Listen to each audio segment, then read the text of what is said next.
Whoa, now what's that? People, it's your boy Big Rich right here, man. I was showing y'all pretty much what I'm doing is I'm taking some tracks of this this beat that I bounced down. You notice these are all my multi tracks right here, out of reason. Alright, now if you notice, I'm recording, I bust all my tracks to this one audio track right here in Pro Tools. And you notice everything I have headroom. You know, most of the time you see tracks that's max, you know what I'm saying? You'll see right here the wave files be pushed up and it looks like all green. Well, all you see is a lot of headroom, and primarily the focus is, you see them little spikes, that's the bass drum and the claps and stuff like that. So it's allowing me to have a lot of headroom, which means in the mastering process I can crank this bitch up and I can get loud as I want, have some good dynamics in the beat. Now let me switch over to the mixing window, and as you see in the mixing window, you see I'm not peaking. I'm really not peaking, and that's a good thing. You know what I'm saying? All my tracks got pretty damn good levels, and I'm still not peaking. Why? Because I'm allowing my master bus track, and my master bus track is right here. And you notice I don't have the fader is all the way, the fader is at 0, and I still got enough headroom, at least about give or take about negative 2.5 to. I have at least about 2 decibels worth of headroom. You know what I'm saying? So that's what I always talk about in my YouTube videos. You want to have headroom. You know what I'm saying? That way, in the mastering process, you can crank this thing up. Now you notice this is the track that I'm recording on right here. You know what I'm saying?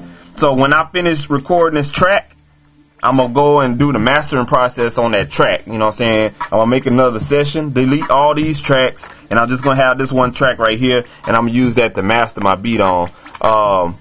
Another thing I wanted to show y'all too is, this is another thing right here. I bust my drums to this track. You know what I'm saying? I got this plug-in going on right there. That's the magnetic tape, you know what I'm saying, tape saturation.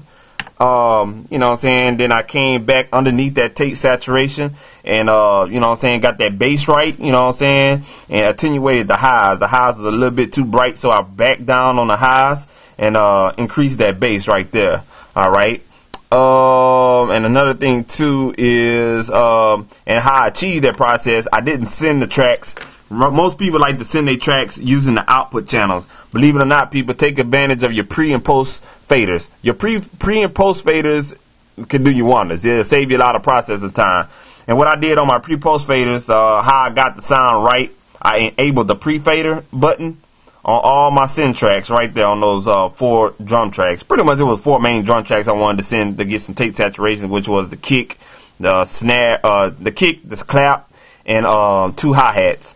And once I got it, my levels the way I wanted, I enabled the pre-buttons. That way I can adjust my volumes, you know what I'm saying, as needed. And as you see, it has stopped recording. And this is pretty much, let me zoom on out of here. This is pretty much my wave file right here, man. Right there. Pretty good headroom. Very good headroom, you know what I'm saying? I have a lot of room to go ahead and push it to the max.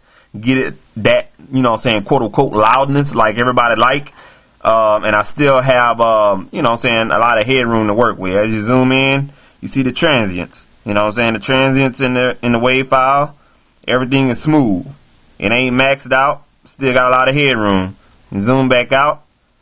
That's how your beat's supposed to look. You know what I'm saying? After, you know what I'm saying, you pretty much finish bouncing it down and stuff like that. That's how it's supposed to look. Have a little bit of headroom. You know what I'm saying? Most people like to have it right there at this middle line. That's where most people, I see a lot of tracks right there at the middle line. I mean, it's all mashed up. You getting nothing but a green block.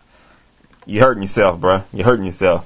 Man, I just want to share that video with y'all, man. You know what I'm saying? And y'all keep doing your thing on the mixes and stuff like that. Remember, you can make the tightest beats, but if your mix is sounding like shit, it'll make you or break you, bro.